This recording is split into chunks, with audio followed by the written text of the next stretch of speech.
ka te alo tui mo waki himi.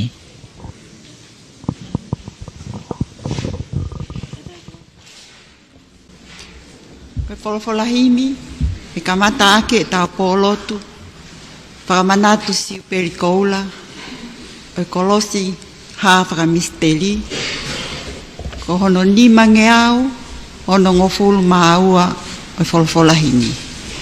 Ni mange au hono ngofulu maua himi ke tau hiva.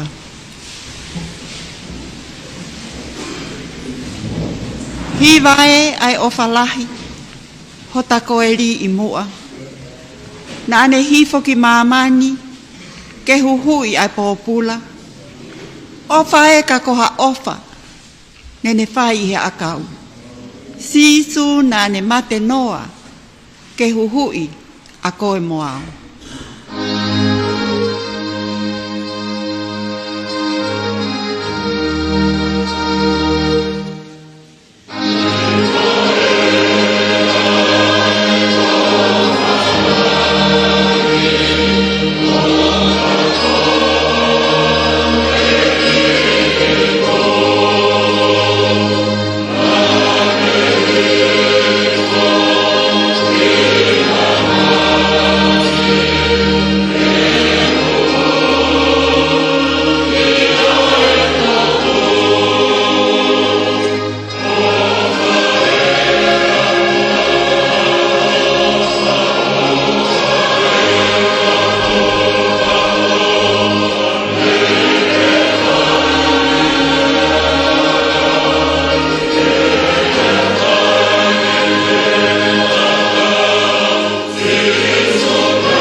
O ta hopo ate pe.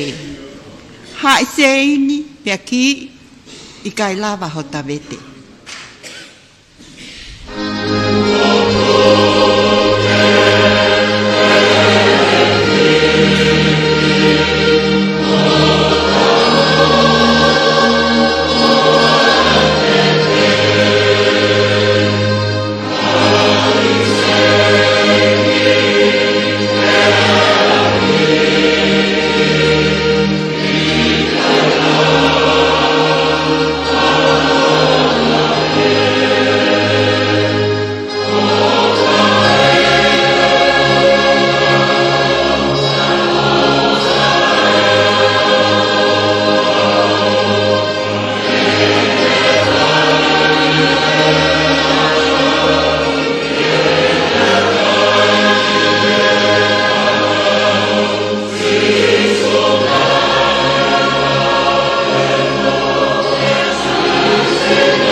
Tofia, hota api i he langi. Toi whakatau e ia, o ne ofa aki mai.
fie no nofo.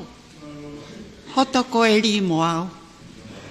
Pakatupu hotoloto, ngahi mea lelei mo tau. Ofa e ka koha ofa, nene whai e akau. Sisu na ane mate noa, ke huhui a koe moao.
Profola e lau, higea ke kātoa whawhetai.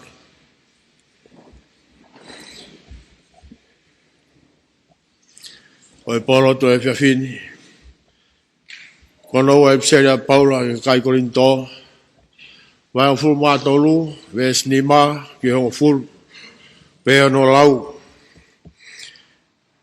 E, mou sivi mua ki mou tolu. Pea o mou lotu mooni. Eke whakamoni me te mou tolu. Io. Nā kui kai te mou ngona. E te mou tolu a sisu kalaisi. Kanā koe kau tai ha whakamoni ki mou tolu. Kāku te pehe te mou ilo. O kui kai koe kau tai ha whakamoni ki mou tolu. Kāku mau hu ke o tua. Ke o au bito te mau whai hakovi. O i kai te mau lotu, ke ha e mau mooni, ka ke whai lelei e ki mau tolu, ka mau nofo o hange, o i kai ha mau whakamooni. He o i kai te mau malo, ke whai, ha mea ki he totonu, ka ke kau hiki, ai totonu, seuke, koe mau toki whiawhiae, iha mau waiwai, ka mau mālohi. Te koe mea koe ni, o mau lotua, io, a mau toi mā opo lei. Kono uhinga ia, o tohi peheai, kei mamao, te lia nāku, whai māsila, iha kuia te mau tolu, e ku ngāwe a ke ku pure, ai ana e tuku he e ki ke te au, ke whai a ki halanga hake, o i kai ha holok hifo. Amen.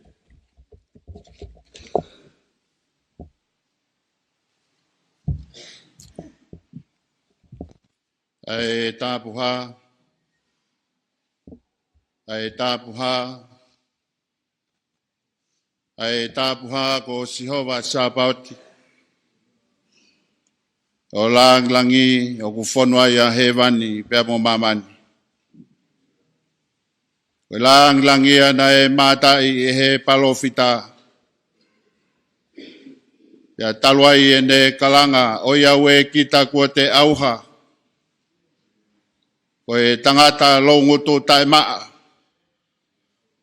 Pea unofo i he lotolotonga o e kakai longutu tai maa. Nai toki puna mai angelo pe mo hi kofi pe mo malala. O ai ki hono ngoto. Pe a whekaui. Ke alua tala o ngongo le lei. O ea Fiona. Kolo ai ai o tua o e konferenisi ko hono te au mātaha.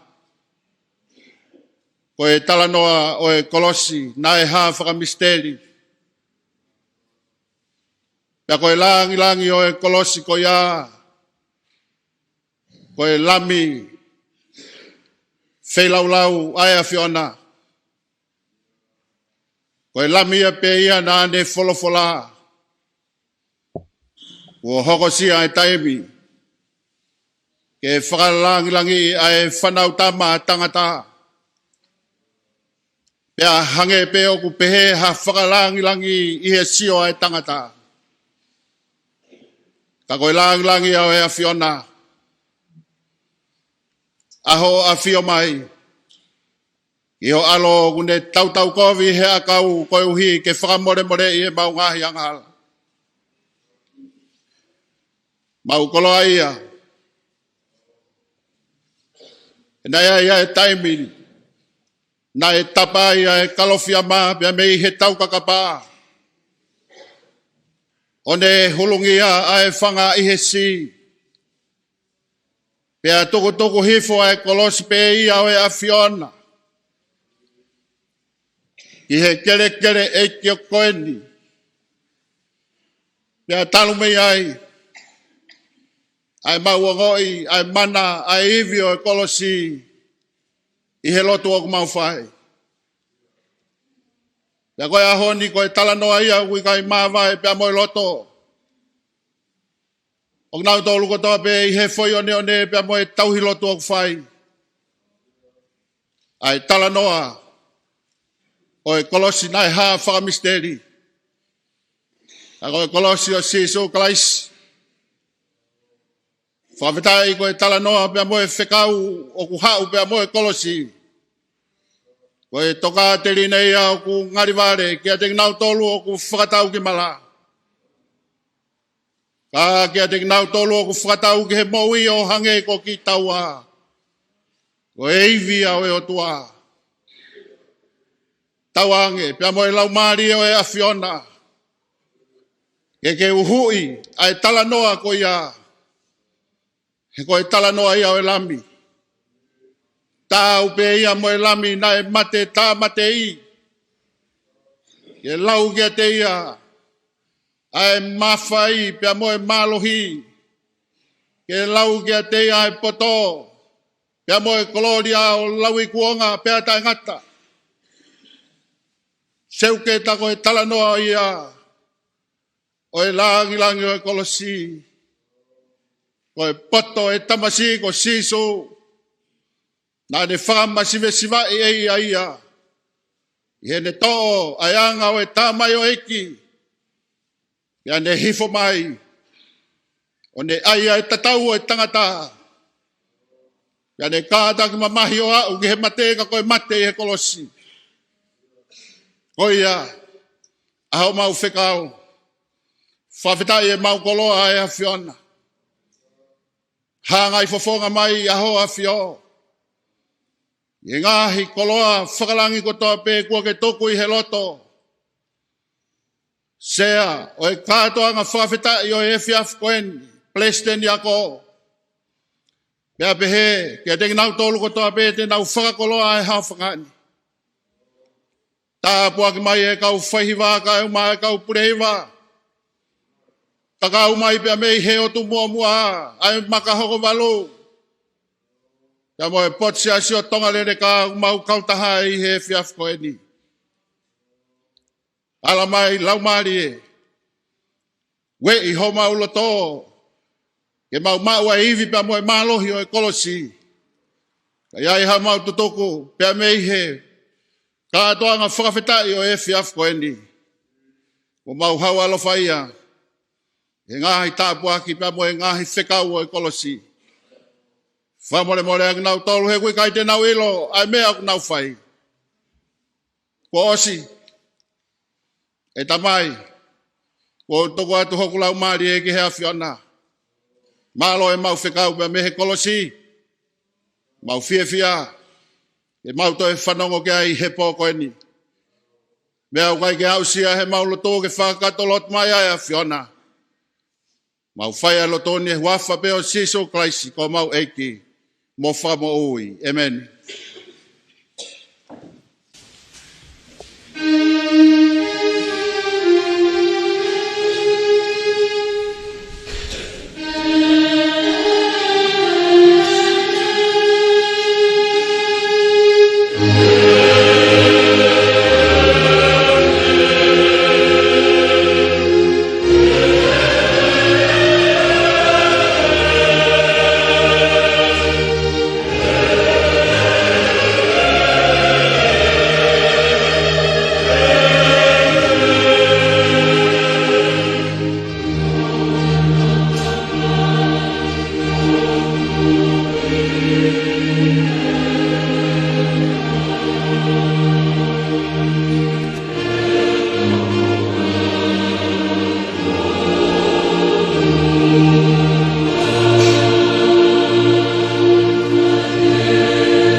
Tap ki afia tuha i tau lotolotonga.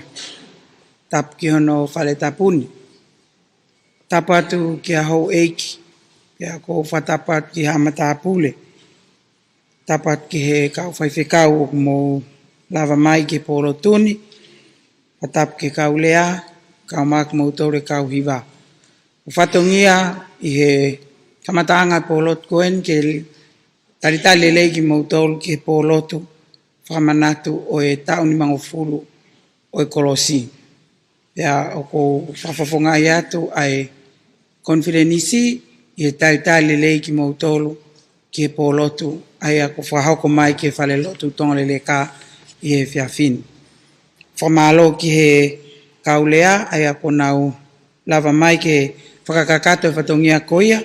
Whamalo ki a katea lutui mi he wahe whonua tonga tapu na ne whahauko e tauhimi. e he kia iki lolohea, whahoko atu e tau lau folofola, me wahe whanua tonga tapu, whawhekau te vita kali o Pasfinau me Nusila, ai ana ne whahoko atu e tau lotu. Pea o kui heni whok pea mo hiwa e wahenga tong leleka, pe he ki he wahenga uiha, pea mo e hiwa koini a se atau tai. Kou tai lelei ki mautolu, kau whai hiwa, kau mai kau hiwa, pea klawe e whini motu ani ko e kau mautolu tong leleka, o mo lava mai pe ko lava talangofua. Ko ina e whai mo whatongia, ane nai ka kou whamalo atu ai, ka kou tui ko e tau polo tu e wawe pe kou hi he kumo si fofonga o ngosia mai. Ko ia ko e tau lea e anga peheni pe, e lea uluaki, o ku e kamata tuia e whawhekau vriame tungua ngahe. Hiri ange ai whamore more. O hiri e ku whakahoa e hiwa mai ai e wahenga tongoleleka. Pea toki whai e lea whika uluaki, whako atuia e vriame tungua ngahe, ai ai kau i he kau whawhekau ko e te nau malolo tau whingofulu i he konferenisio tau ni. Hiri ko ia e hiwa mai ai wahenga uia, pea lea lewa a arisi tamu e peau, e wahafonua tonga tapu, se aino e komiti konistu tone ai se asi. Pea hoko kia e lea whewekau i kantari ai tolu, i tonga tapu, pea hoko atu lewa kia e hiwa se atou tai, pea e toki lea whakaose a whewekau te vita tapu eluelu, ai me toka ngai ai ngahi whakamatala, toi whanonongo ai siasi, pea ikan tolu foki ko ia ai a whaiwhekau unihanga to ngai tau tolu ki he ngahi whatongia ke kōsirio ai ngahi siasi, pea koe hiri koe lea whakaosi, lea a te vita tapu eluelu, pea e hiwa whakaosi mai ai wahenga tongole reka, whamaa apopo e whinemotuan pea tau himi tuku, ke resi, pea hiwa whaswhakafonua kataki kahiwa sa tau tai. Ko ia, ko tau proklama au pehe, tau hoko ai pe o kore ki he hiwa ai wahenga tongole reka ke mauka mata mai. Malo au kita.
Tap mo a fio.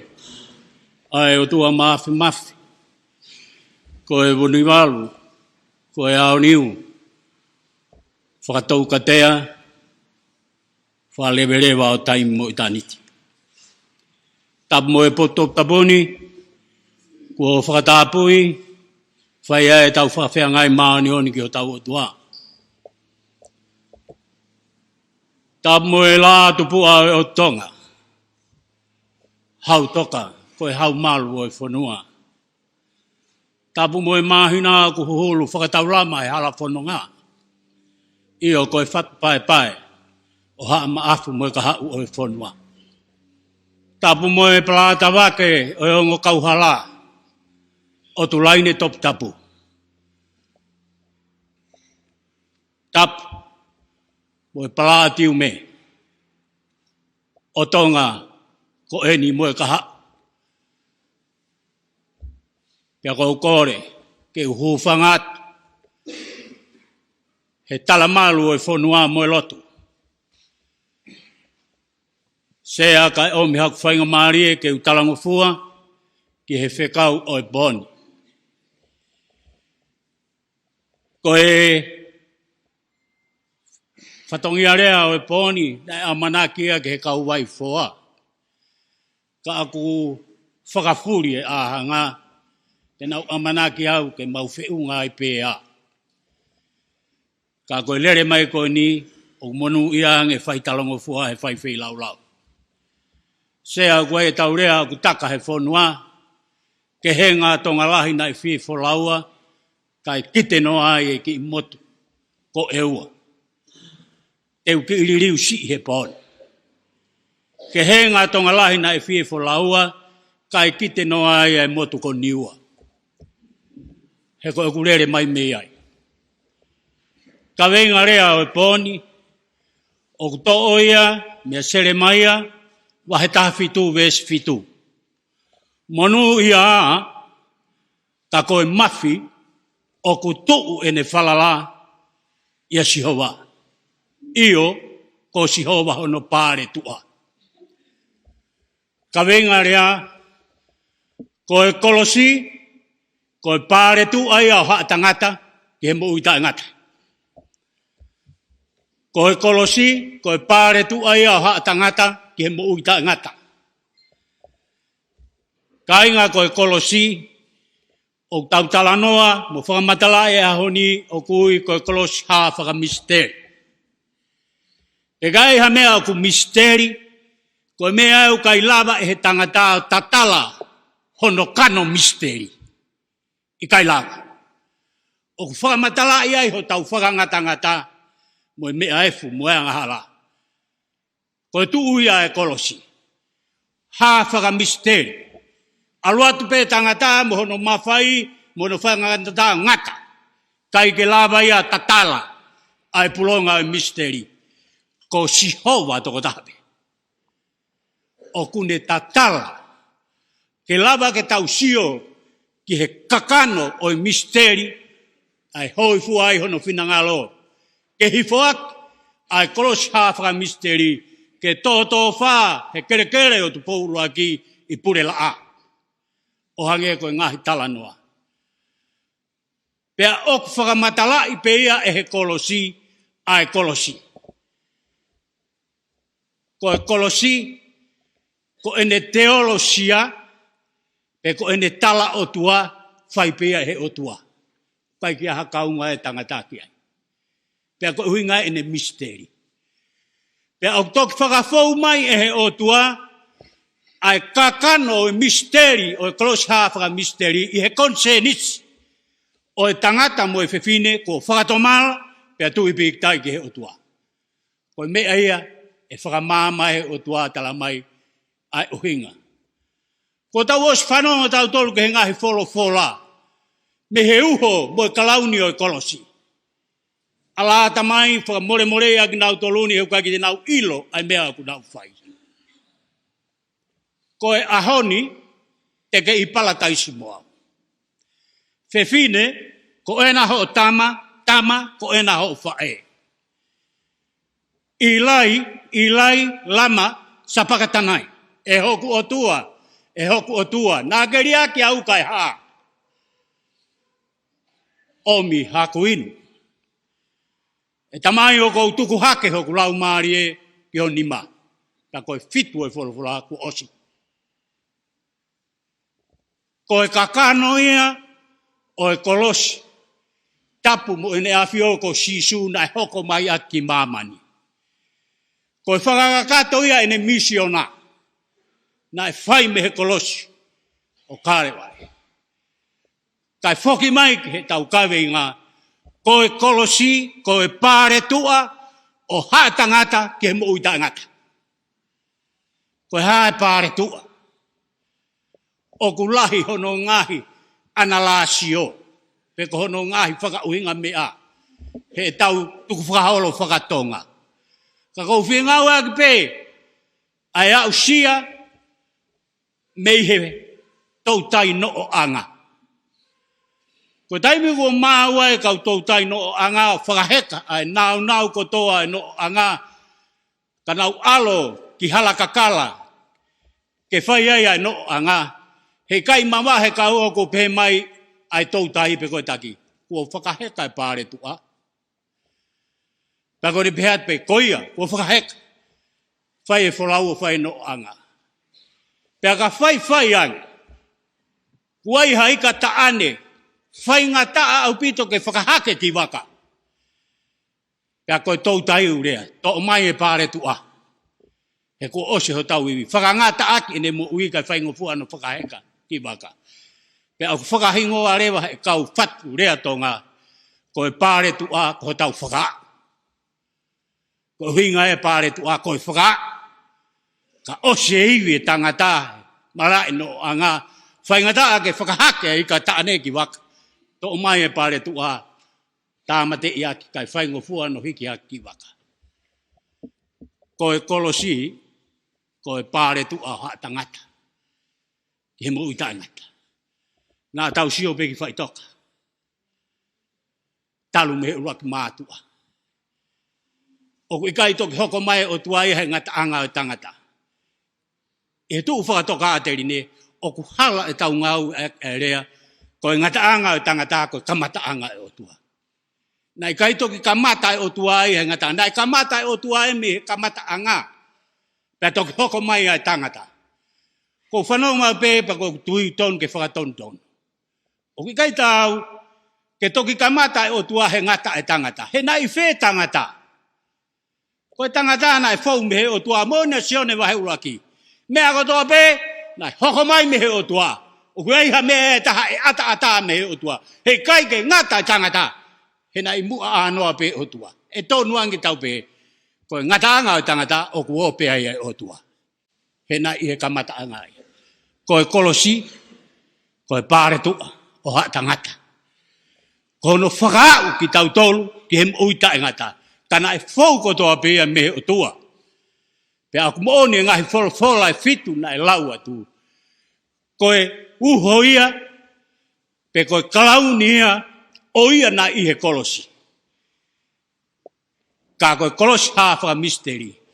Koe tau punou o loto. O whai lau maarie. O whai mooni. O whai he tui pikitai. O whai he apasia o tua. Kohi, kai lawa, ke tau mata, ai misteri, o kolosi hawha misteri. Wha māloa ke kauhiwa eki kua mu mea mai. Ranga kehe, kai au maa e whanau, me makahoko walu, hei kai ngalo, moone a kun Charlotte ke ten tapua. Kai manawa koula. Aiana e tuku whakaholo mea i kauhalalalo. Oi atui. Pegai la ngalo malai lahi mo makamai reu na tu whakatahe aon. Tala monuat ke lang o tua he hiwa amana ke whakahoko. Tala monuat ke koliko sia tau tai. Malo ai hoko ai o tua ko tau pare tu. Ke kei whai hono whakalang mo no whakahiki. Pehe ke kau hiwa e ke whololo. Tonga leleka. Malo e ongo sia tai kei piki tai pētui. Ko i misia e kolosi. Ko i fua kolosi peke a. Pea i toke kalauni kua pau o iau ai fifia. Sea, ko tui whiunga e ku api api e po e were mai whakahoa a kautawai.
me he kauhiwa ko ia a oiha. Ko e whauia mo e whakawhasi ai hiwa ke kolosi ha whakamisteli ai whaiwhikau ko David a Kawamone. Whaihiwa ko angakehe ai a ko huakau tauwha pule hiwa ko Sione tautoa a. Alisi no mia tau mo i peaho keisi.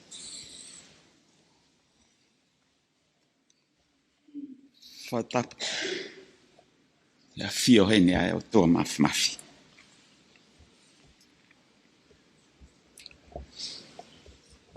O ke sea.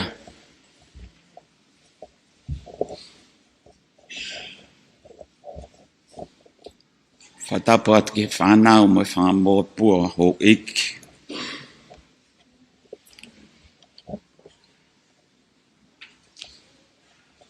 Whatapa at ka mata pure. Whatapa ke kau hiwa e i mo hen ke tau kātoanga he poni. Whatapa makehe ke o ku kaunga ngā ue o e whiafkoi ni.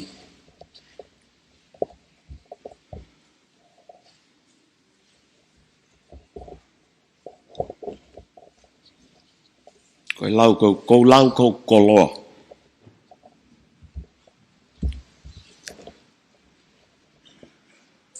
Ai tūtuun ke kau mai. He kātoanga makehe a tongarereka he whiawhini. Ke tau kau.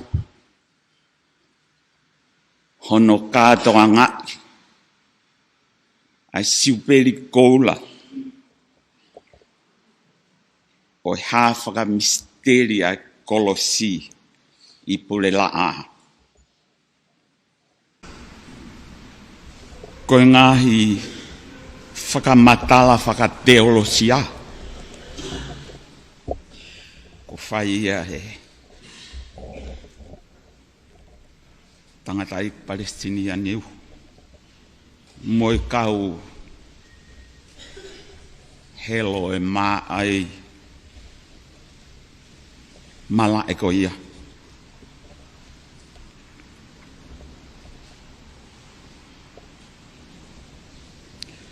Kai tuk pēk whainga maari. Keu kau. He kātoanga maho inga koe ni.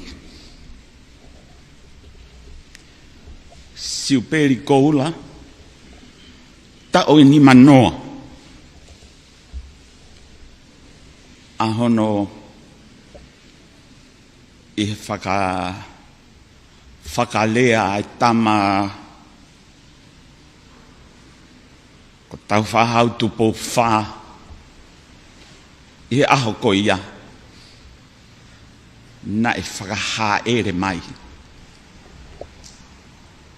ai kolosi ki hono api tonu api sias tupo luaki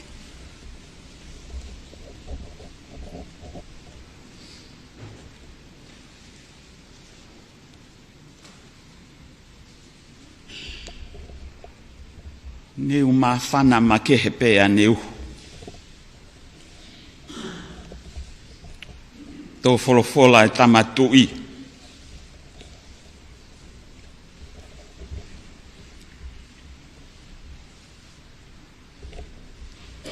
Nei hiki pē mei pule la a.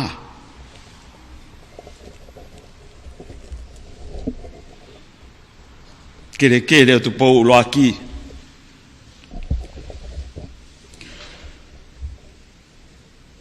Ki tawak pulu. Wholofola mai koe.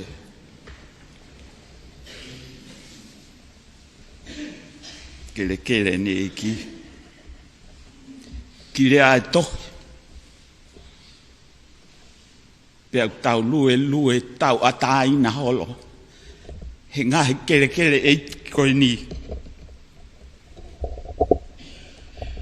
Koe uhi pe koe kolosi. Ko te olosia ia ko fie kau he katoanga ko ini.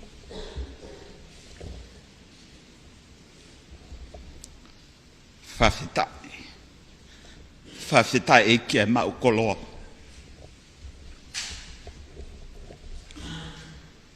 Me se neski whakaha. O tala noa e wholofola. Ke ngahi mana. Ke ngahi mea whakaorfo. O hoko. O pehepe, o kai lava, e ho tau atamai o makapusi. I se nespe, i he maunga noa, koe wholofola ke mama namai. Tala noa ko ai kau ako fetu mo ako mahina mo ako ela a o lau miliona ai ngahi pupunga fetu mo ngahi galaxy ko hape hafaka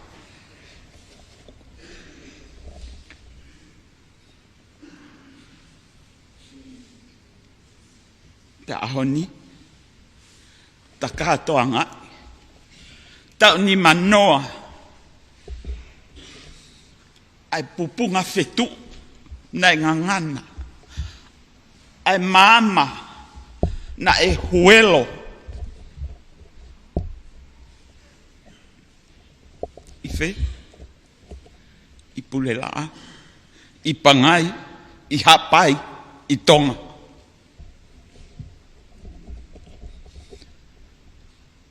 koe mana ia o tau katoa ngai e ahoni.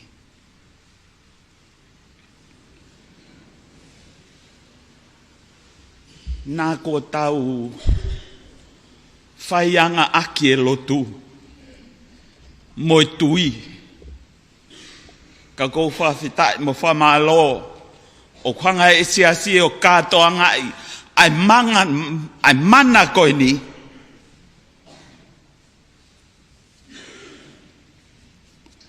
ai whakailonga makehe koe ni. Ke whai pe i pule waa. Ke whai pe i pangai.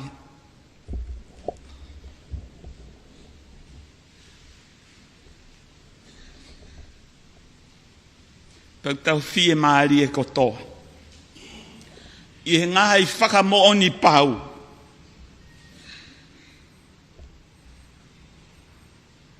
Whakamatala o i siopam. Leko oti. Ofi taha ke he taimi o i siopau. Pea tauhi. O pāpāsi mai. Ke tau kātoa ngai hono siuperi ko la. E ahoni. Pea ko lau ia ko koloa. Ke ukau, he kātonga make he atongo rere ka he pōni.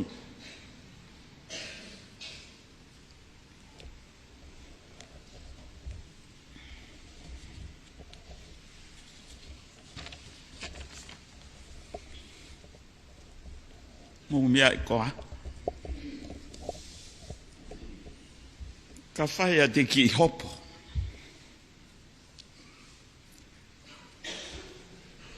O ku te waki wakawakai i le lei e ngai whakamooni pe pau. Pe koe whanongo talanoa.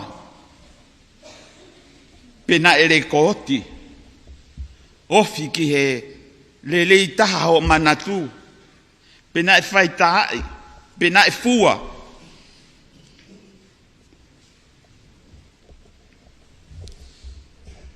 Pe na e whakapapau i he malanga e tangata i Palestina ne uhu. Hek whanongo. Na tau whanongo ko toa peki ai. o ku kakato, o ku mau, koe whakamoon lelei ta, o e mana o tau kahatoa ngai, ko as mau ia. Tau whawheta i ke eiki, i ho tau kuonga, o tā pua ki a ka tau tolu, whawhatongia ki tau tolu, ke tau kātoa ngai, ai siuperi koula, o e mana, ko ekipe, o ne lava o tolo a e afi mo i whetu u, he lau i piriona ngahi mai le, ke hanga tonu ia i pule la a, o toi tikahange ia, he whana ponu koe, ai ngahi wakapuna koe a Amerika, i Iran he taimini. Heilo koe mo bakai, ka awea, hoku loto, mo hoku atamai, iha o tua, oku pehe, a eni whakatokanga mea ki tonga.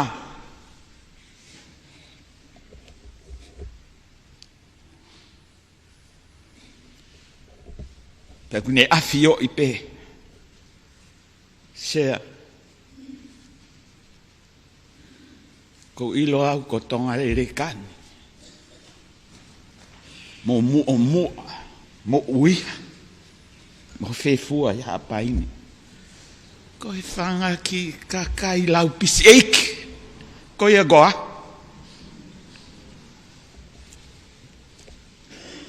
Ne tolo whetu walangi, ki whe, ki Bethlehem, ki Washington DC, ki New York, ki Rusia, ki Iran, i kai. Ki pule la a, ki pangai hapai. Ko e mana ia, kono whaka misteri ia, whaka fika, whaka saenisi. Sea wha more. Kai ke ap sia fine motu an. Ko mea e ko a vea ai, he katoa ngā tau whai. Whawhita eki, ai tolo whetu, tolo mamai hapai.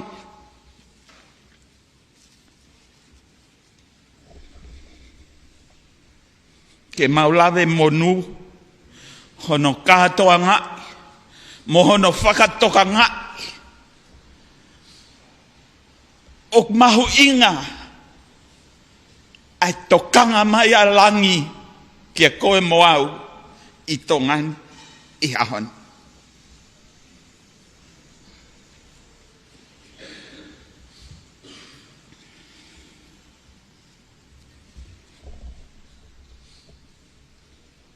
Wai ki mea ta. Ko a vea ai tupe ke u fia pe mu au mau katoa ngā. Maulele mai pe me tonga tapu. O ko lotu pe fasimoyaka tuni. Ka e ahoni. Sea. Te talango fua ke Palestini. Mau konfenis fa mui. Fa ma opo e konistu tone. Fa e talamonu ke mau tok feiroaki mai ki hapaini. Pe koe ni ho mau tuun me Palestini. Hapai ko toa pe. Filoaki hapai. Tupe konfenisi. Munofo ai pe ai ka mau fok mai mau tolu. Ko pe atu ke sea koe ne ok mea. Tuku ia moisai. mau fie kau ho mo katoanga. Ke lau pe ko tau katoanga. Ke tau whakatoka ngai. Ho tau makehe. Ho tau ofeina. Hono ngari hono toe whakafo'ou. O kona nite. Na whai e sastu bau luaki. I pule la a. I hapaini. Ma tonga kotoa. Pea tau whakawhitai. He ko tau monu ia. O tawhi me iai.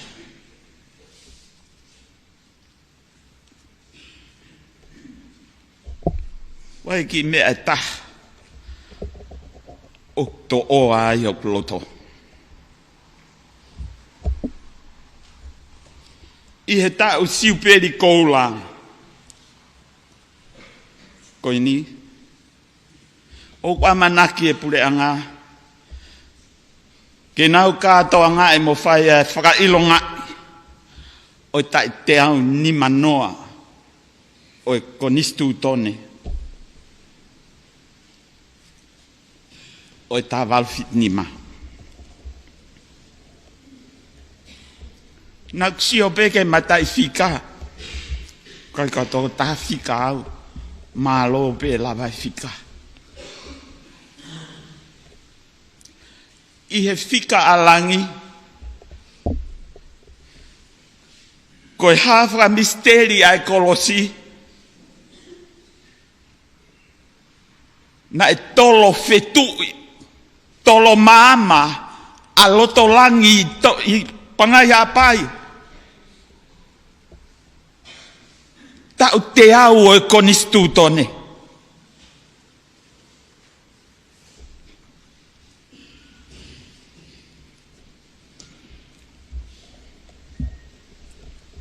Koe hana ia e uhinga. Koe ha e whetau laki.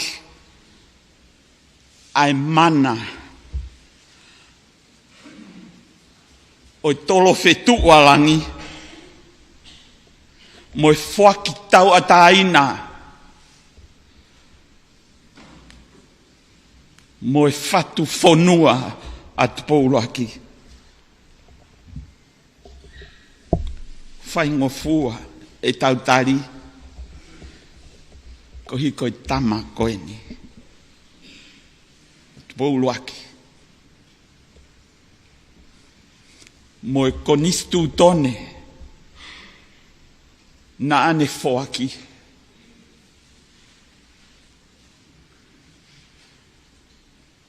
O sila e aki ai tau ataine. Paka tau ataina. Ai tonga kotoa. O tae ngata.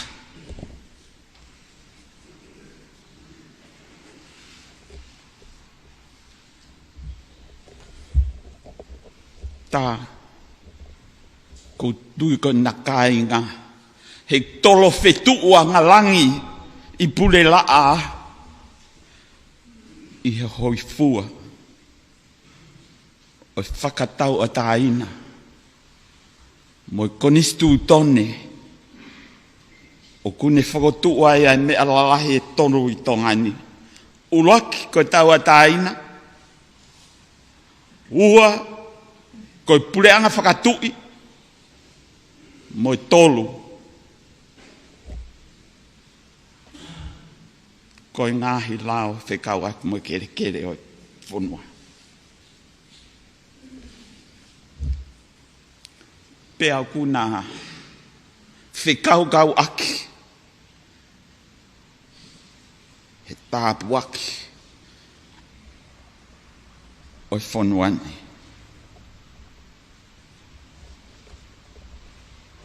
Pea kou whawhetai ai. He whai tu ne Palestini mo siasi. Ke tau kahatoa ngai. Ai mana koe ni. He kuai hono ngai uhinga loloto angi. Mo ngai tāpuaki. Ko whau mai eni he tau tangata e ono. pelahiang pea koe tau lotu ia e tau kahataonga i koe ni koe tō tangata e ono ka hoko mai tēnā toi kahataonga ai hāwhaka misteri ai kolosi pule laa i pangai hapai.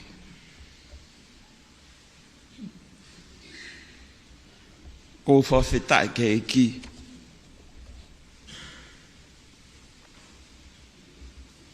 Ko kolosia. O tau monu ia. Ke tau kau hono katoa ngai. A hono siu peri kolua. He tuuai. E tau tui. Whakamaua e tau tui. Tua e tau amanaki. Maatonga. I kahau. O tu au whak. Malo.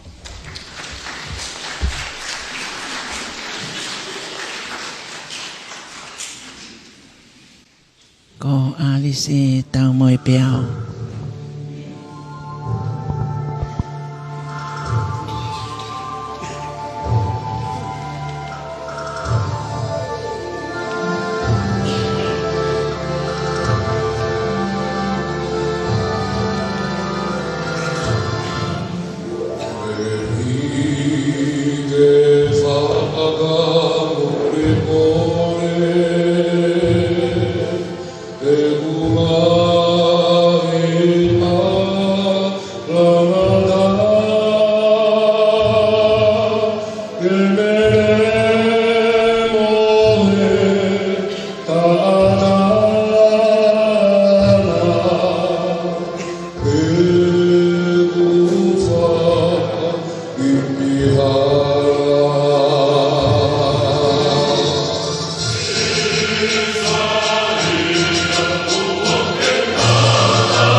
Koe aluia ke langi lau. He wa koe ni me he kolisi toi tapu ko te atou tai. Ka koe whaiwhikau e ni I kani tari ai tolu. O kore ke o hufanga atu I he tala whakatapu ko ao whaki e he seana ka mai kaurea. Tā mō ko whainga maari e koe ni ke whai whatungian. Sea pau ne ko au koe ko whakamā opo e rewa iau. E kātoanga pōrotu e pōni. He ko awe ki tautore a riski he tumu. E tala noa e kolosi. O kai te uilo e au pe koe ha e ku toi vewe e whai. Ko ao le lei e a risi e mahu inga.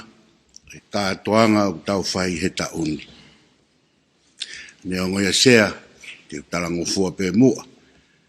Katoa ke tu tuoni ko fai he konferensi. Mo e taha pe foksea. Te ngoi ko te toi tae lata ke ta he lea.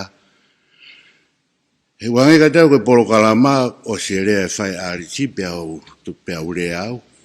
Pau tok fokou tua ki lalo pe toki hiva se atou tai.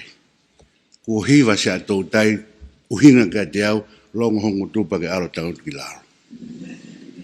Neo ngoi e whai whakao pe mua ke whai talango fua koeni.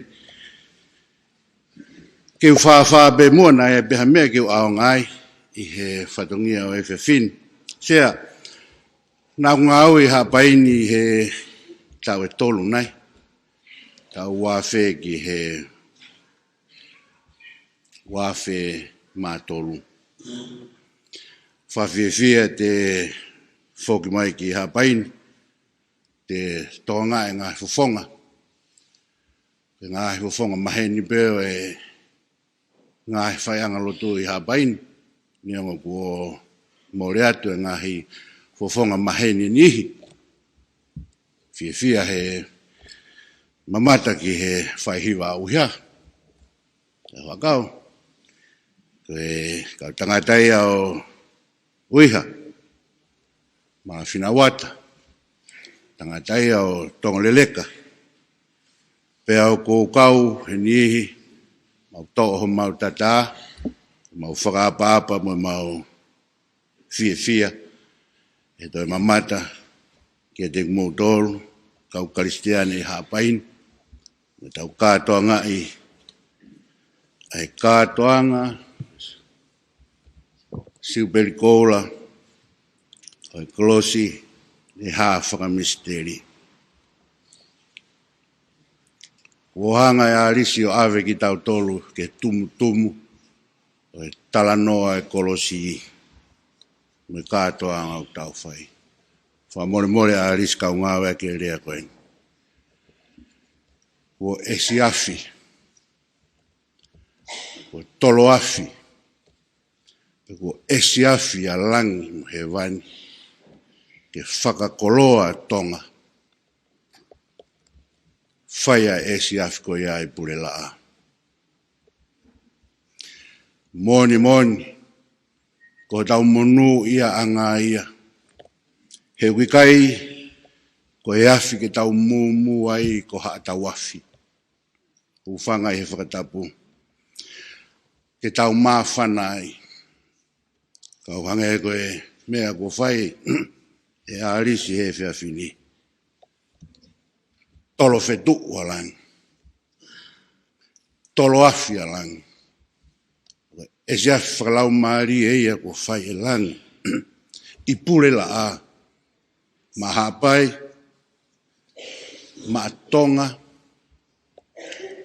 Ke ma haa tangata. Ako whakapa au pito.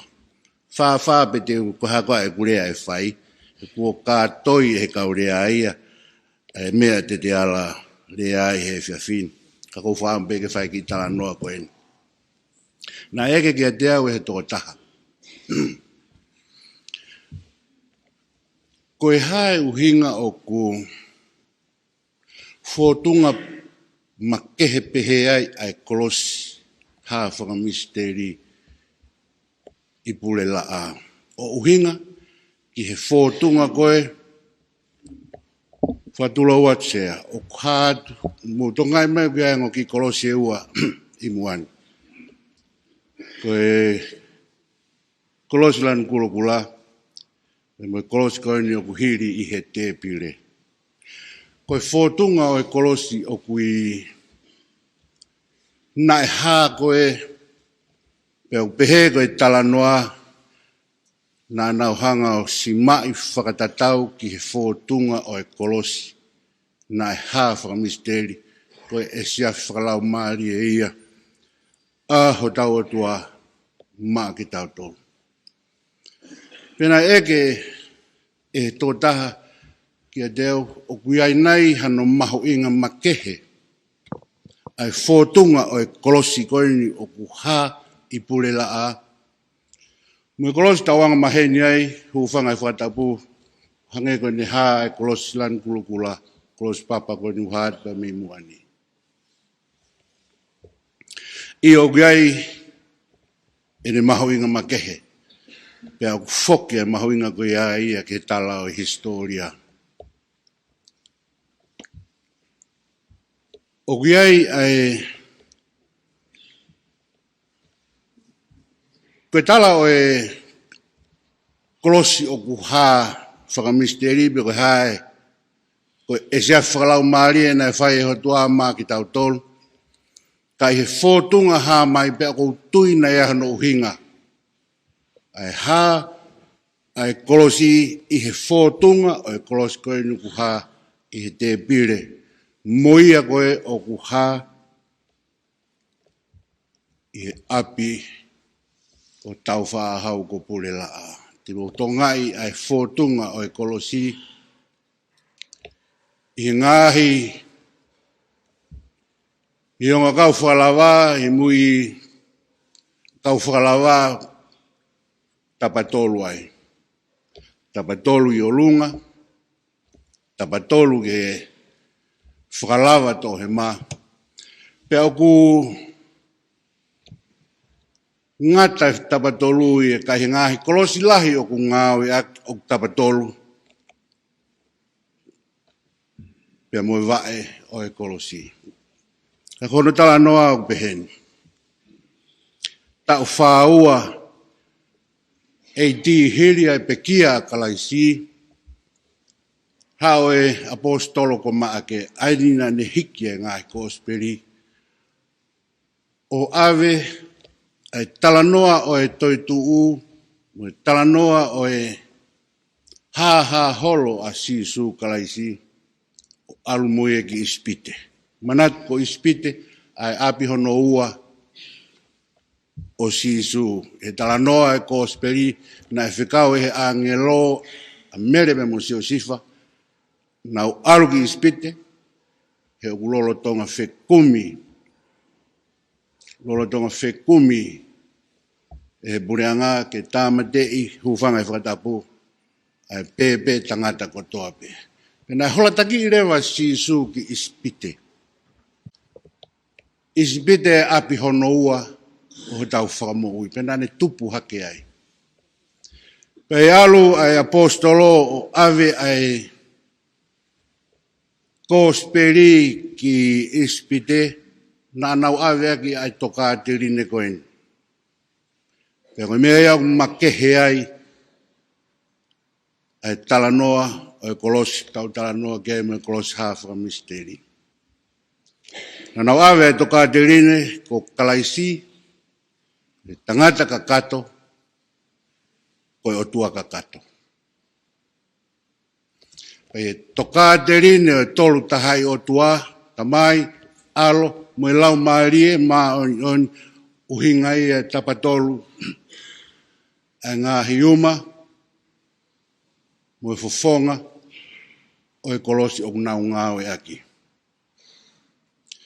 Peka pau te tau lau whakakātoa, e ngāhi tapatolu e whā e tolu tahaua, kau apostolo e toko tahaua. Ko hae na kai ngā. Na e toki whai ki mui he ngāhi tau ki mui e ngāhi area whakatoka te rine he toka te rine o e tolu taha i o tua. Pe au ki he taimi mo e tau ne nau whelotoi ai. Ke hoko ai toka te rine tolu taha i o tua ko e tefto i tuia ai kau apostolo. O kua tui ki he o tua ko e tamai mas ko e tupuanga he vani mo mamani. Pea mo sisu kalaisi ko hono alo pe taha ko tau eiki. Ai na e topu he lau maari e maa oni, pe alo ia he tāpo ou ko mere, na e whei ia e pontus pai lato, na e kalusi whai ia, pea pekia, pea te rio. Na ne haere hifo ki he tes, pea ne toi tuu me he pekia i hono aha tolu. O ne haere hake ki he vani o ne a fio, me e nima tō matau e o tua ko ta mai mas. Pe te ne haere me iai ke whakamau ai mo ui moe mate. O kua tui, i lau maari e maa oni mo sia stap mo tahape, mo e whiohi e kakai maa oni mo e whakamore o anghala, mo e toitu o sino, pe mo e mo uita e ngata. Amen. Koe tui e kau apostolo. Koe tui e kau apostolo. Pia kia te au, kai he maa mai tala noa, mo e kātoanga o tau whai, Folofola na whai me he talo ni hōwhia ke konferenisi no te au mātaha. Nai lawe ki lea ai to. O taki mea i e whakakaukau i he lea ai kolosi. Nai wholotu e ne a whio e whehu koe hae lea ai kolosi. Mahino e lea ai tohi. Koe hae lea ai kolosi he tau whanonga koe ni. Me he kātoanga, kolosi hāwhanga misteri. Pia ke motuan, koe misteri ia e kolosi ko hā, i pulela a ma tonga koe e sias whakalau maria ho tau o tua. Tau whoki ki he toka te rine, nai whatu aki ai siasi. Upe he historiana e, whai ngahi a rea i he toka te rine tolu tahai o tua.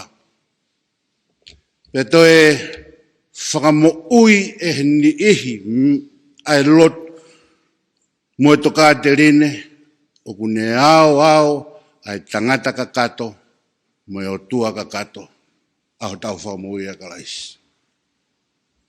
Nau toe whoki me he tui hene au o tui e si ia, na i kai ia konga o tua o sisu. Ko e tangata pea sisu. I kai kakato hono tuunga o tua. Pe tui rewa ai si he aho ko ia, ke koe hui, koe whae, ai whakamo ui a malia, Whaiaga Maria e tau tapa ke whai e Maria ho tau hūwhaki ki ho tau atua.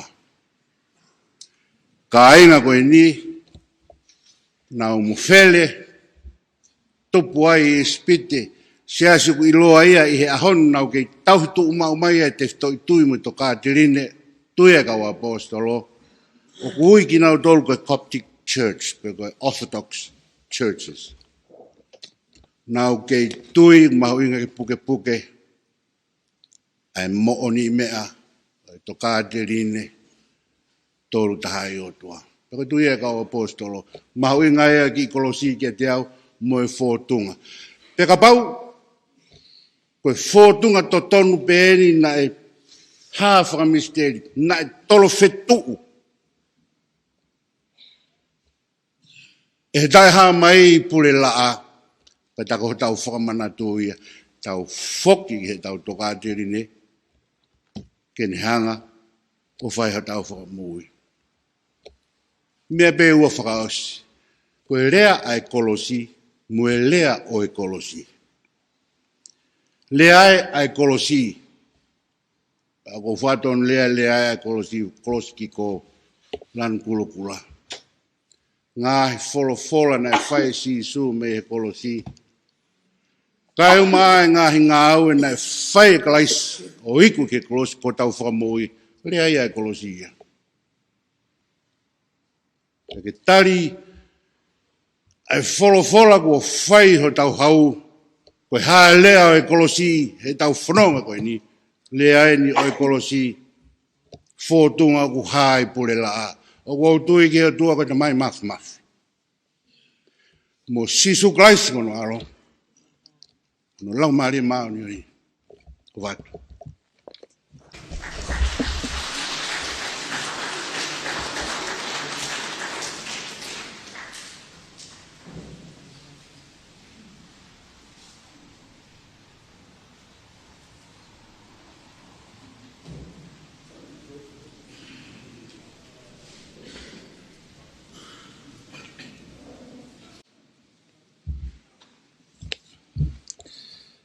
Tapu ki a whia e tua maafu ma whia tau lotonga. Tapu ki he potu whakatāpui. Whai ai e whawhiangai maa noni ki o tua. Katapa tsea. Pea ko kore whamoremore ki ku whangamua. Tala whakatapu ko a whaki. Kia tāmo ke whaingamari e whamonu ho koloa ko lawe ai. Ko whawhetai lahi e o tua. Lawe koloa e whatongia o e pōkoen. Kau i he pōrotu o e kolosi. Na e iai pe pōro kalama. Pe iai mo e whakalelei. Pe kua tō mai mo tuan ki hen. Ta koe ku kau ku ingoa he whakalelei. Pe te telefoni mai ngai wheitu o toton ke iai. O tanke sea. Kai ki te lue au. Whanonga ki pangai. Ka whanonga ki pangai te toki a tau ko stuke pōlotu e ko ia. Tu te ki tau te pehen. Whanonga pōlotu. Ka ko fia. Whangalelei a sea o whakakau e motuani. I he pōlotu. Whakai eiki. O e fia fini. E fia makehe. Motuani he. Wakaiat ke kauhiwa eiki o e poni. Kauhiwa tongolere ka. Malo e tali lahi ane nai. Whai whatongia. O se whatongia ane nai. Hoko mai whatongia o e poni. Whatau lawa pe. Pea lawa lelei. E kauhiwa pe mei. Uiha. Wahenga uiha. Whai whakau maa. Tau whamu e kauhiwa. Wa fia e tau whiloa ki ko tau whiloa ki maru e kolosi. Pe ki he kolisi a tau tai. Whai whawhetai i he fia fini. Ko e whanonga e tau ngahi lea. Kamata e whai whakau pure. Pe hau ke talasi talahi. Ko lea e sekretari seniare o e Goslio, o tau langi. Whakalalahi e koloa ia o e ngahi lea, e ngoi whaingata ia motuan. Ke tau whaholo ha, turiki pe o e kolosi ke ulame atuai. Whakailonga ia e whatongia o e fia fini. Kakimui pe a ulame ki he whatongia sea koe pe fia mawahe motuan. Motuan ni koe topu me he fine eiki me i tongo reka. Ko e kukui wa, ko e piua tongo reka. E hange koe lau, kuonga hiki whonua, lahi e mamao, pe a iai e fia mawahe. I he kau, i he wharelotuni, pe mo e pōlotu, o e whiwhini i tongo reka. Ko e ki rea te whaisea, ko tala noa whanonga. Maa ko mea bea te walalawa e tua e ngahi lea ko whakaafu ofa i koloa aia. Pea ko whakalalahi a ene whanaafotu. Ki utala noa pe he motu anu e anga e whanonga pe moe. Kolosi, haa whakamisteri. Tau katoa ngai i he aho koini. Ko fu fe ilo aku mo kawenga ko ni te ukatoanga.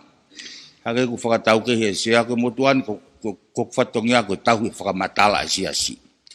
Pea ngai whakamatala ku motu kai ke kei aonga i he ngau e whakaaho. He mau ke tu ke tau pa uanga lewa tau he motuan. Pea ko taha ku whatongia.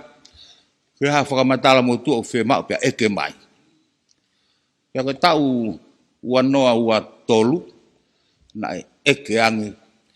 Pena e hoko ai ha ai cross whakamisteri he aha pule lulu, pe koe aha sapate.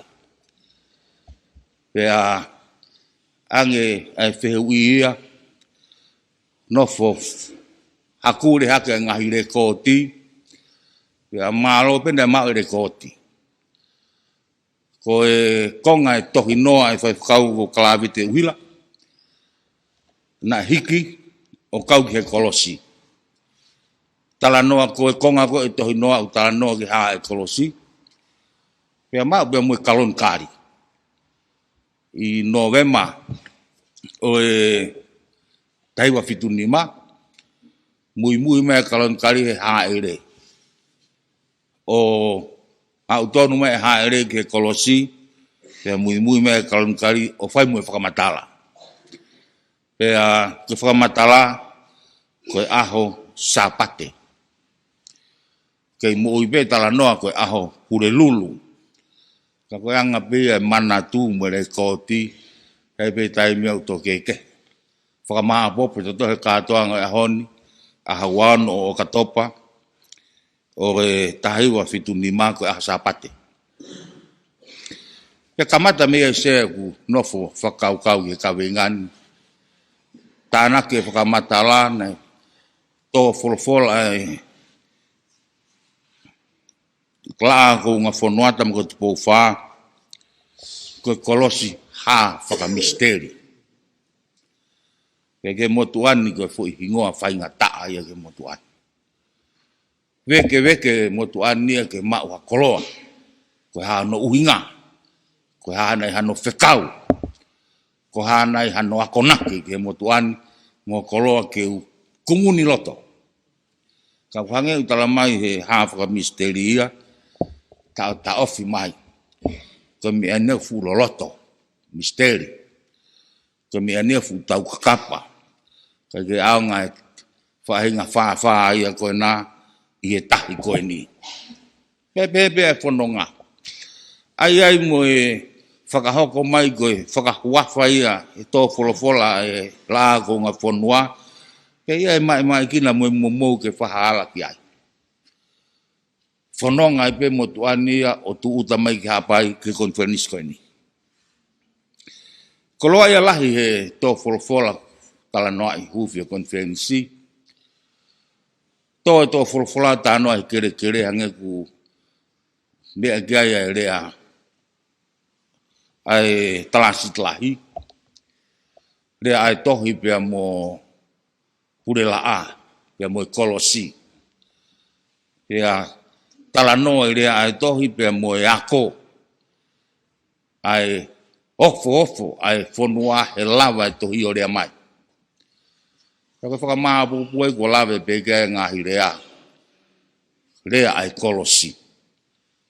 Pia tuku mai ki homework ke tau foki mo ia, koe hae rea mai ai kolosi. Koe hae ni whakainuhi no. Pau ko ha mama kune hulu mai, tala noa mai he mama ko ia. Malanga whakamanatu e kolosi ane nai. Kononga e motuan seaku. Laka pe me houa ki houa, mo e kulau koloa, mo e kulau tāpuaki. Whakakoloa ko whai e kātoa ngani ki e motuan. Tala noa e malanga e tangdaki pa esteni, ki he kolosi ha whakamisteri.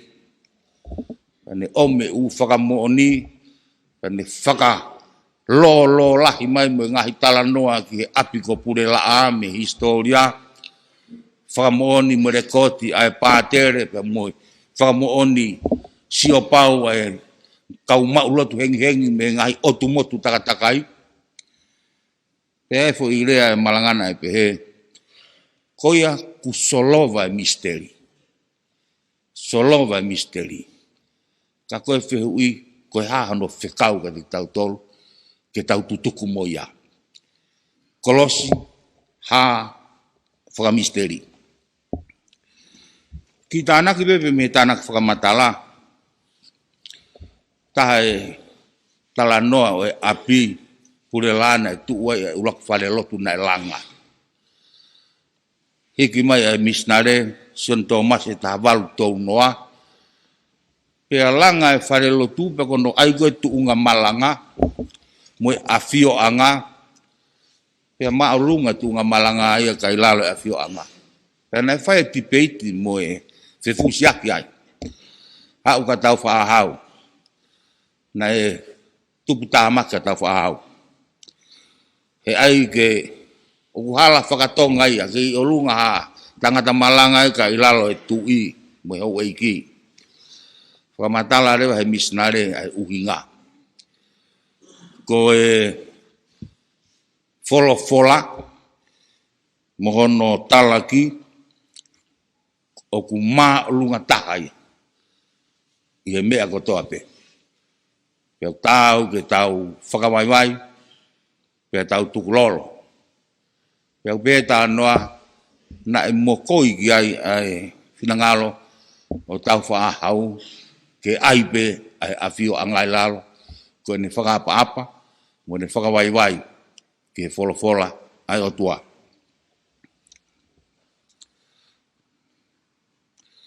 Ko hae whekau. Tu tataki tau tolu e lea e skeitari seniare, tau foki pe ki he kolosi o kalaisi. Ke ngahi lea tō me he kolosi, ke ngahi ngāu na e ne whea wau ki he kolosi, e mauai ha tau whekau, ha tau koloa, kumuni loto, ko e tau koloa me he kātoanga, siuperi koula, o kolosi hawhaka misteri. Motu anu ko kau e ako tapu. Tu uta mai he po moni te ko heng tu si te ma wako tapu whai loto. Taha e whatongia e whai ako, ko ene kumi holo haki koloa folofola. Kai ko haki pot folofola. Ko haki koloa me ha pot folofola. O to mai o whaka inasi aki ai whare ako, pea tau whetanu maki aki ai. Pea ki whemo i ki lau he ngai whatungi ke ko toki atu au ki e ako tapu, whemau ki e kolo folofola, ko ki haka ngalo iau e kolosi. Wai pe whaki kolo folofola ne e wha ai pe ki mua wha te to o mai peo ai. Taka uhi koe kawe inga e kolosi, whai ki tau wha. Pea tau whahake pe o rao ki he luke wahe ua tolu, vestol taha pe. Lotu koe a sisu, e tamai ki ke whakamore-morei, ki nau tolu he kai te nau ilo e mea ku nau whai. Pau pēpea hu loto, tanga koe tau koloa, koe klosi o whakamore-more. Klosi o whakamore-more.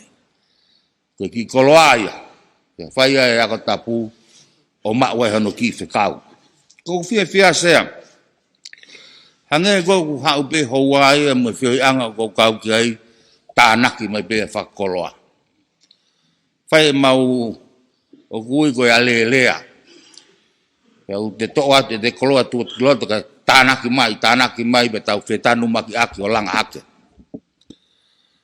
Koe kolosi e whakamore-more.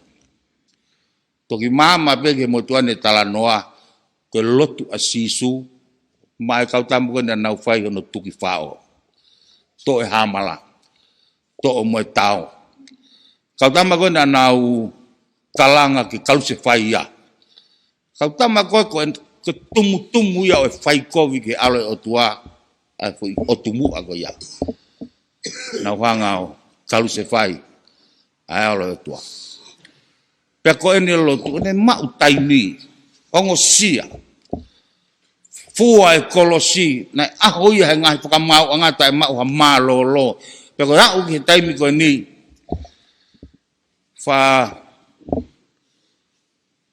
Pehe tō lahi. Koe whakapoto taha ki he taimi koe ni. Tukuange mea kotoa. Teu e koe ho hala. O maari e sisu. Ka ke loto sisu ke teu hono hala. Ta e whakamore i. Aki nau tōna nau whai tutuki. Pene whai ki loto koe ni. E tamai. Ke whakamore i ki nau tolu. He ui kai. Te nau ila mea nau whai. Kai ke aha. Mei whakamau i ta.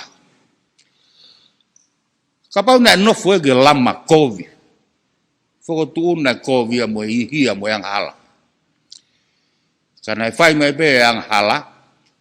Kia te ia. O me remu he lahi o ene whakamore. Hange koe moana.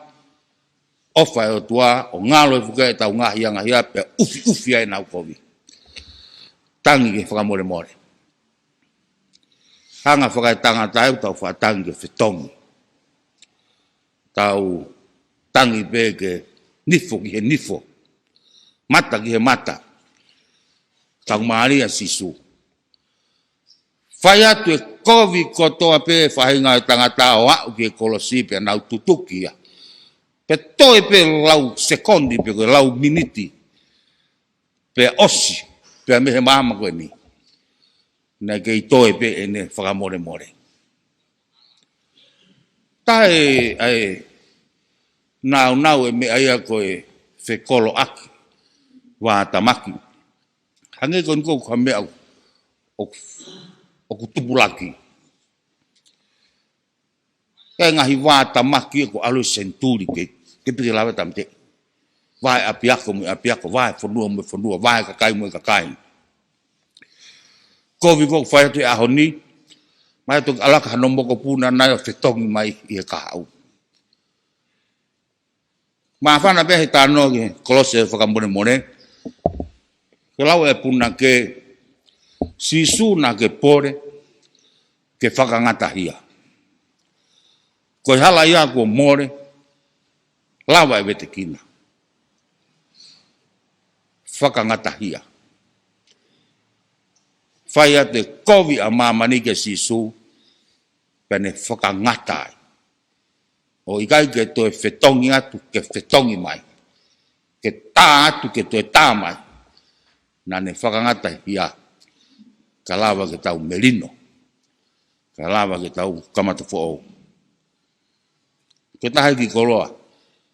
Te ufoki moia. Pe me kātoanga o klos. Hāwhaka misteri. Koe kolosi o whakamore. Koe ki koloa taha e whanonga mai pe whakalaulau loto ke kolosi. Koe toka ngā iwa e tau himi. Koe konga lahi e tau himi koe himi ke kolosi mo e tātaa. Maa koe te himi ulai taha. Whakakalasi koe e tau ngā himi. Pea lau hifo he himi tolu ngau fitu o no. Wakai e lami ai o tuai akau.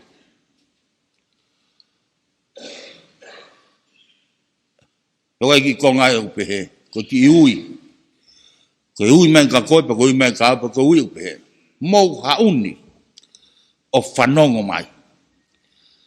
I lai lama sa pakatanai. Ne tangi o ne mate ai i akau. I e kolosi. Tamai puna ke koe mea nai tangi ai a sisu e kolosi. Kai ke tangi a ko uhi koe whao, moe tao, moe pēkalae, moe uipi. Koe mea nai tangi a koe whoirea. Pa koe whoirea koe i lai lama sa pakatanai. Koe sami ua e hoku o tua koe haku koe di aki ai au. Kau beka hame aku bakeh ya mahu inga ki fu ilaine ko ya.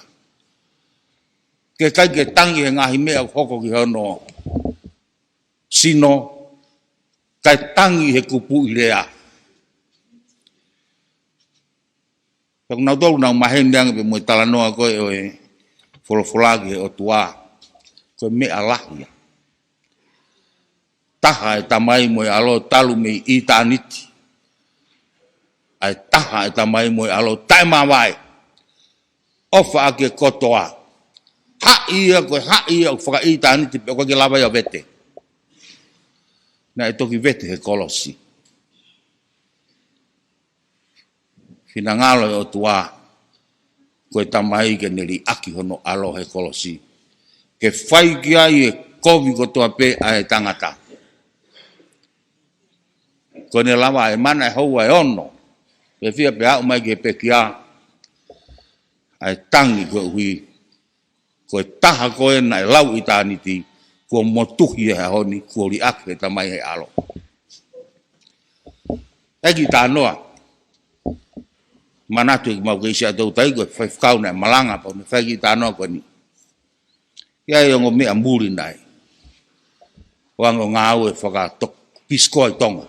O mea Afrika.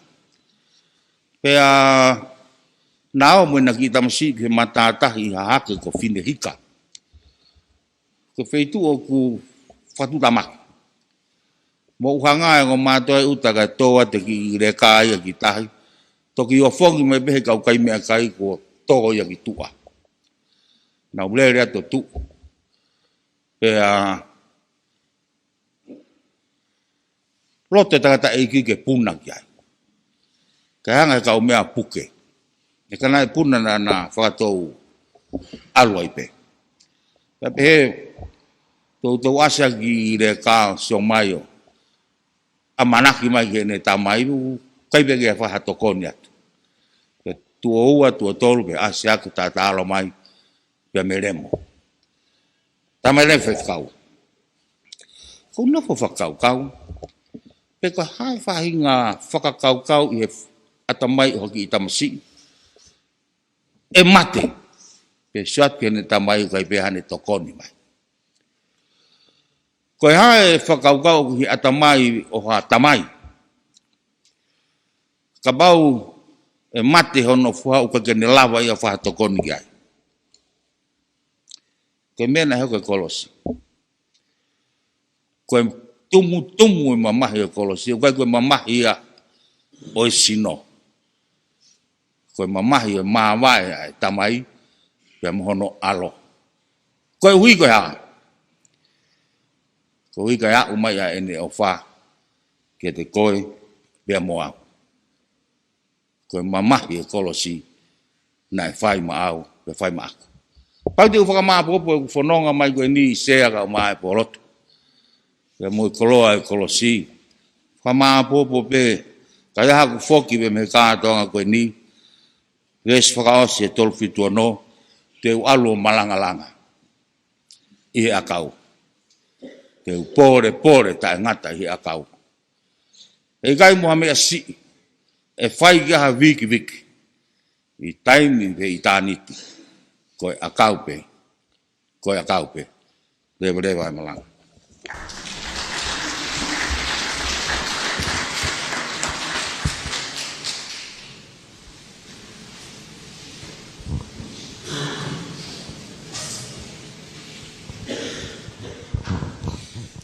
Aia koe whaipikau, te vita wawo tau tapu eluelu, koe lea whakaosia.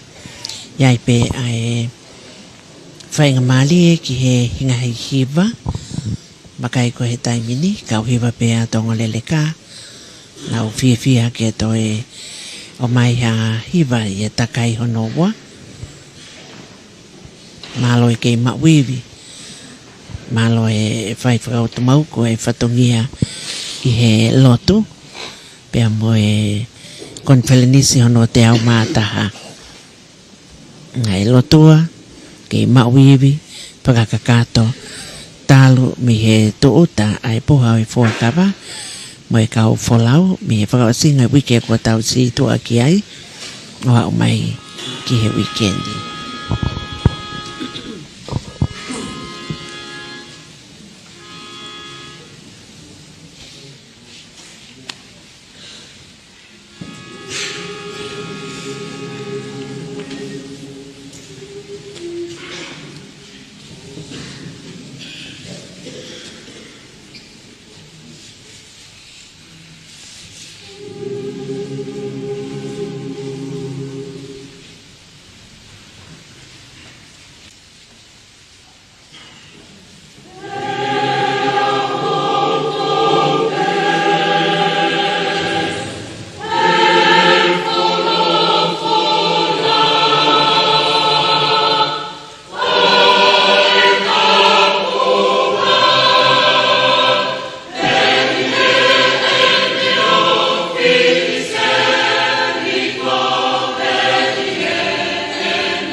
kore ke u pamalmalo atu ngai fatap nei kamata ki tau programan kau fai pe ki fatongia frama opo hange ko ia o kwa i programan ko ha ai kolosi ke te koe kahiriang e katoanga koeni mohono ngahi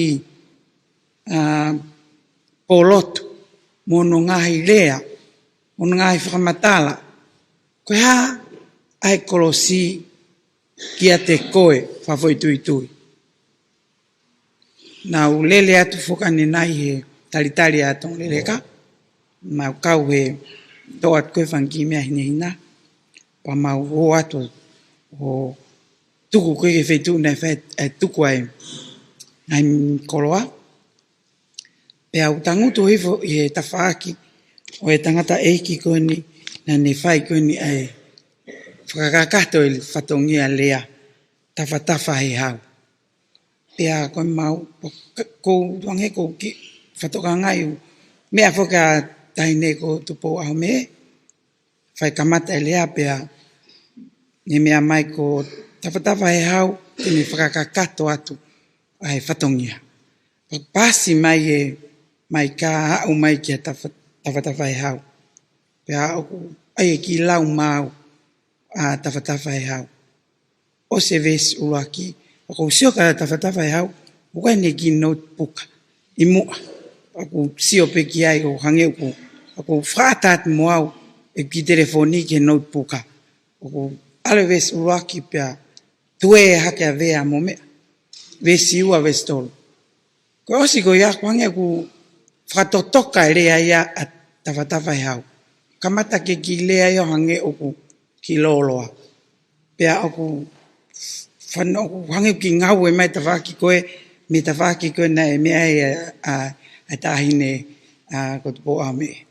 O whanongat ki whiwhine ko tawhaki o ku whawhana mai. Mea mai tahine ku mahak whi unga.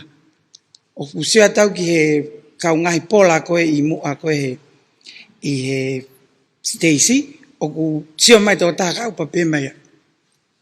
Ai aku maino ka koe uinga ki hange ku mau whaas ose mau rea koe a maua mo tawhatafa he hau. O kai peke tō ka ngātu a tawhatafa he hau ia. Puke lelei hake ono lou whātai, o hange une toi whatoko toka lelei hifo. Pea ke tō ka ngā mai a tawhatafa he hau ia, toi whawhana mai. Mapenak whi unga i kai.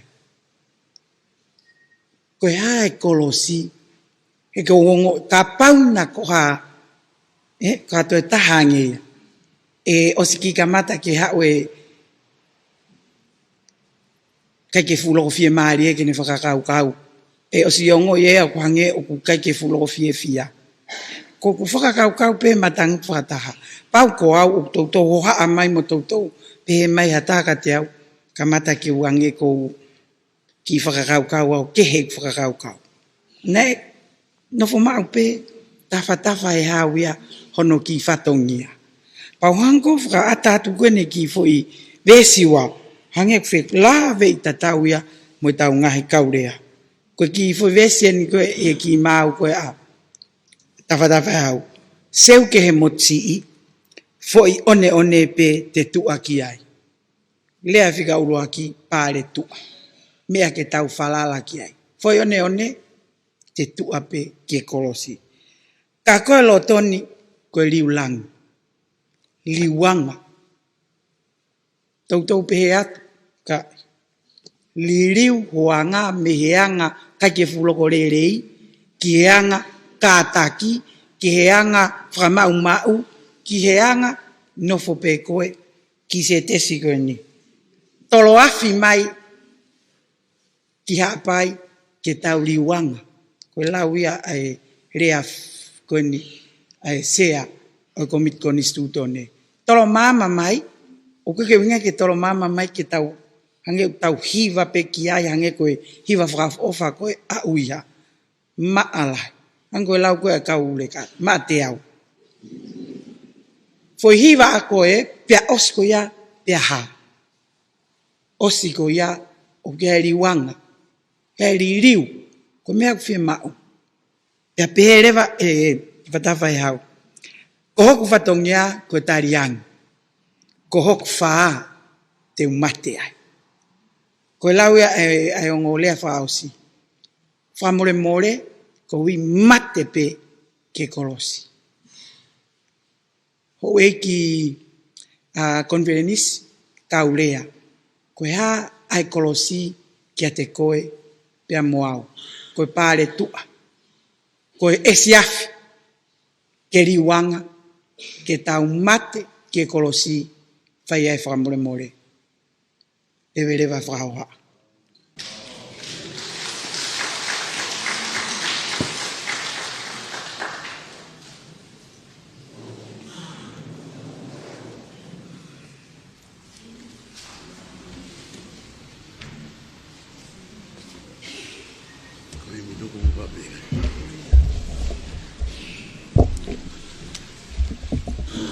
Folfolahimi e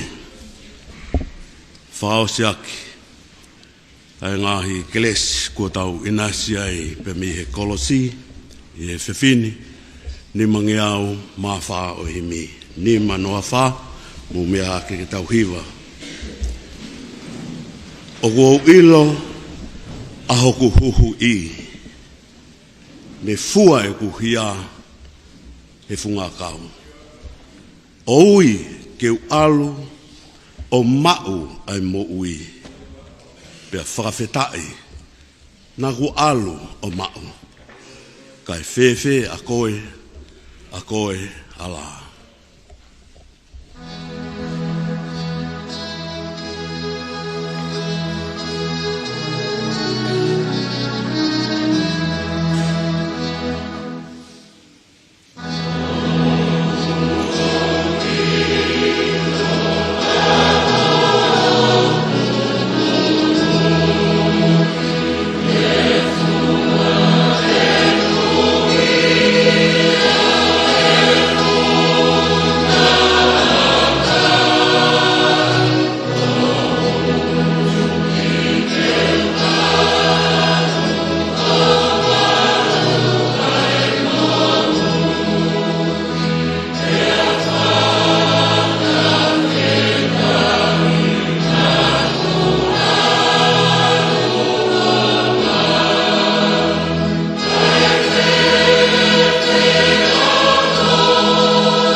Ai neka siokuloto.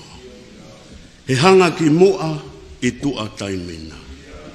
Ko mate a mate o I kai ke iongo. Kai hā mai alangi ko hoku tofia. Kai whewhe a koe ala.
Pea koe kresa e ko sisu kalaisi pea moe ofa o tua koe tamai moe wheohi a lau maria maununi no fo ia tek tau tolko toa pe ia o tae ngata e meni.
Kakato ia ai polkalama ai konfelenisi ono te au mata ai koe polotu parafetai koe uhi koe whamanatu o i siu peli koula e kolosi ha whakamisteli. I he whai anga polotu koe ni, whale lotu e siasi we siriana tau ataina o tonga me i tongo leleka ha pai. Koe mea te pue, koe e te tau tolu ai otua. Sea o e polotu ni koe whaifikau toke taunga tea taonga nui whanua kata koe palestini ako. Pea koe polokalamani ne iai pehono kaulea ai awakai ke te knau tolu tokoni mo e polokalama koe ni i he himi uruaki ko ka te alutui pe ke se tuata me he palelotu pamanatu senturia e lotu ko iki lolohea me he folofola pea koe lotu na whakaho koe e whaifikau ko te vita kaliopasi whinau. I he ruaki lea koe whaifikau si one ale kai pefoki ki a alisi no mia tau mo peao King's Council kai pefoki ki a whaifikau te vita ngungu tau tapueluelu mo whaifikau i kani tari ai tolu. Ko e himi tūku ko whaifikau pauliasi tā kai pia mo e kelesi. Nei whakahoko pia e sea. Kakato e whakahoko whatungia koe ni pia koe honga ia ke whai whakamalo. Koe uhi koe ngai whengau e aki o whakahoko mo e siasi wetiriana tau ataina o tonga.